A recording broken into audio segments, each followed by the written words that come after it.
I told my girlfriend I know the baby isn't mine the second she gave birth. I'd been waiting months to expose her, and her world completely shattered, plus 2 updates. I'll try to keep this short because I'm planning to go to a bar soon. I found out that my girlfriend was cheating when she was about 6 months pregnant. A guy named Brian approached me at my work. He asked, "Are you Sarah's boyfriend?" I said yeah and asked what he wanted. He said he was sorry that he had slept with her, and he swore he didn't know that she was with someone, but I don't believe that for a second. He then pulled out his phone to show me the texts between them.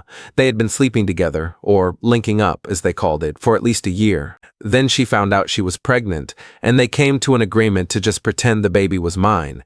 In return, she wouldn't lose her perfect life and he wouldn't be responsible for a baby. I knew it was weird. We had been having problems trying for a baby, and all of a sudden she got pregnant so easily.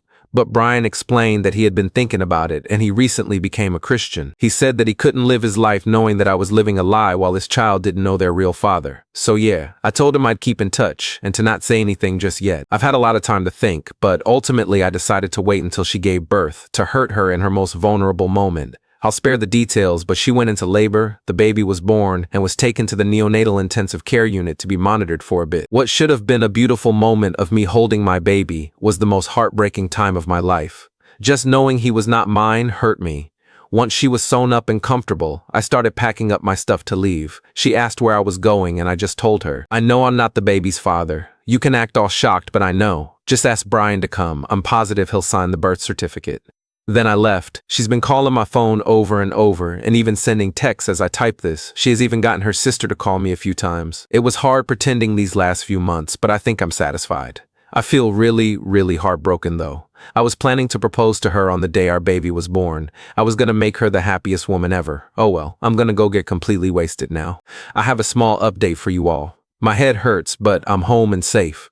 I wasn't expecting this to get so much attention, but I'll clear a few things up.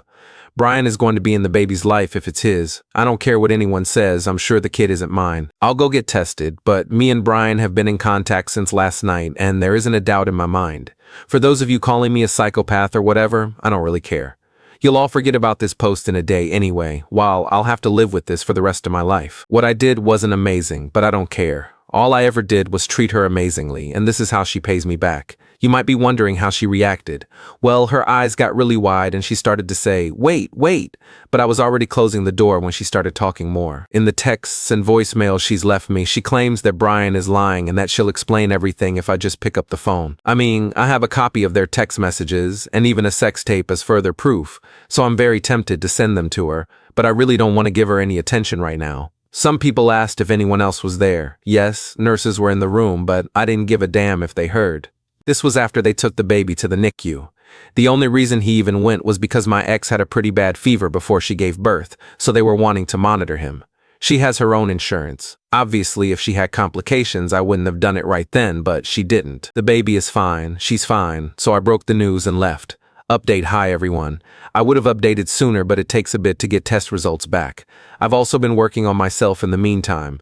Thanks for all the support. I'll cut to the chase. I am not the father. But deep down, I already knew that. Brian and the baby are a match, so that pretty much answers that question. He's very excited to be a dad, even despite the circumstances. We've kept in touch this whole time, and he's actually a really great guy. He goes to church now and volunteers at shelters. I'm not sure if we'll continue to stay in touch after this, but I wouldn't mind getting a drink with him every once in a while. I hope the kid does great in life. He should with Brian as his dad. As for Sarah, around the time I posted, she had asked Brian to be with her officially since there was nothing to hide. As far as I know, he has not taken her up on that offer and just wants to co-parent for the sake of being in his kid's life. I think that's very smart of him, honestly. Me and her have talked as well. We talked about where it all went wrong. She felt as though I wasn't there for her fully and just felt unfulfilled, which I understand. I wasn't always the best guy, but I treated her the best I could. I guess it just wasn't meant to be. She started crying and I did give her a hug, but I made sure she knew it wasn't because I cared about her. She offered to stay friends and said I could visit if I wanted, but I declined. I'm not really interested in keeping up with her and her kid, but I did give her the stuffed animal I was planning to give our kid someday as a gift. She's been staying with her mom and has fully moved out her stuff. She asked me to keep her number, but I blocked her the same day she finished moving out. So it's just me now. I'm not gonna lie, my heart has been super heavy, but I think I'll be okay. There's a cute girl at my work and we've been talking. She's a single mom and has been awesome so far. I explained that I wanted to go slow because of my recent breakup and she understands.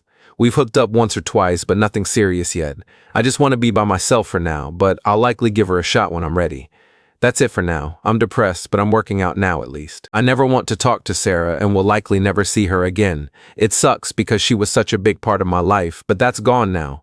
And just to be clear, I still don't feel bad about what I did. I can tell she's still hurting, but I definitely think it's deserved. Update. I keep getting direct messages asking me to update, so here's one. It's been roughly 8 months. No, I don't talk to Sarah. Screw Sarah. I haven't seen her.